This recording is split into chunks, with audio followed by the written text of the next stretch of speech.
ഐറ്റമാണ് മക്കളെ ഇത്.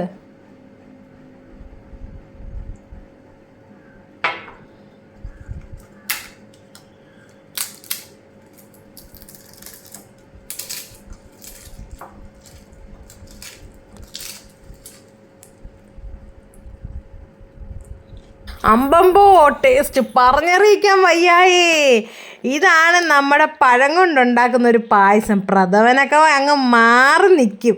അത്രയും അടിപൊളി പായസമാണ്. അതിന് നന്നായിട്ട് പഴം ആദ്യം വെള്ളത്തിലിട്ട് വേവിച്ചെടുക്കണം. പഴമെന്ന് പറഞ്ഞാൽ ഏത്തയ്ക്ക തന്നെ എടുക്കണം.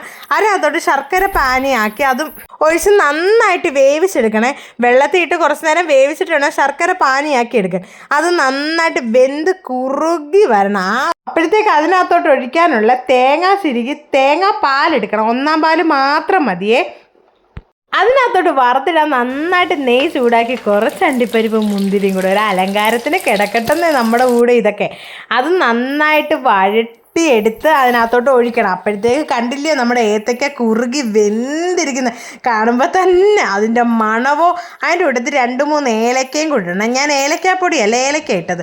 പപ്പടവും അതിൻ്റെ കൂട്ടത്തിൽ ഈ തേങ്ങാപ്പാലും കൂടെ ഒഴിച്ച് കഴിക്കുമ്പോൾ എൻ്റെ പൊന്നും മക്കളെ വേറൊരു ലോകത്ത് ചെല്ലും. അത്രയും അടിപൊളി. ഒരു വട്ടമെങ്കിലും ഉണ്ടാക്കി കഴിച്ചിരിക്കേണ്ട ഐറ്റം തന്നെയാണ്.